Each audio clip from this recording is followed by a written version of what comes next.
संपूर्ण Ramayan video part act. त्रेता युग में अयोध्या के सूर्यवंशी राजा दशरथ की 3 रानियों कौशल्या, सुमित्रा और कैकेयी से 4 पुत्रों का जन्म हुआ, जिसमें श्री राम माता कौशल्या के पुत्र लक्ष्मण और शत्रुघ्न माता सुमित्रा के और भरत माता कैकेयी के पुत्र थे।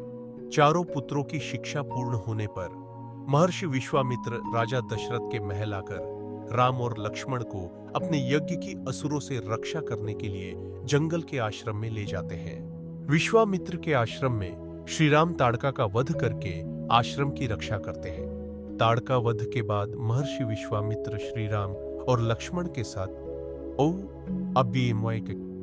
जनकपुरी की ओर रवाना होते हैं। रास्ते में वे ऋषि गौतम के आश्रम से गुजरते हैं।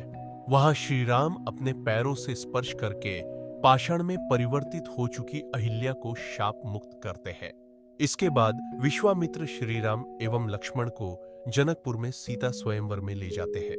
वहां भगवान श्री राम शिव जी का पिनाक धनुष तोड़ देते हैं। इसके बाद दशरथ जी के चारों पुत्रों का विवाह राजा जनक व उनके छोटे भाई कुशध्वज की पुत्रियों से होता है।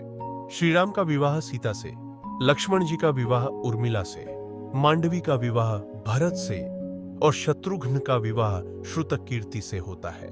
देवासुर संग्राम में दशरथ का रानी कैकेयी ने साथ दिया था।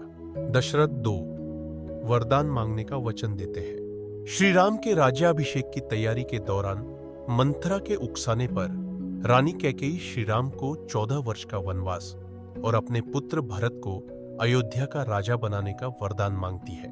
प्रभु श्री राम अपने पिता दशरथ के वचन को निभाने के लिए अपनी पत्नी सीता और भाई लक्ष्मण के साथ सन्यासियों का वेश धारण करके नियमों के तहत 14 वर्ष के लिए जंगल में चले जाते हैं। प्रभु श्री राम लक्ष्मण और माता सीता को निषादराज केवट नाव से गंगा पार कराते हैं। श्री राम पारितोषिक देना चाहते हैं तो केवट कहता है कि जिस तरह मैंने तुम्हें गंगा पार कराया, उसी तरह आप भी मुझे और मेरे परिवार को इस भवसागर से पार करा देना। दंडकवन में रावण की बहन शूर्पणखा सुंदर अप्सरा नयनतारा का रूप धरकर कुटिया के बाहर बैठे श्री राम से विवाह करने का कहती है। श्री राम के इनकार करने पर वह लक्ष्मण से जिद करती है।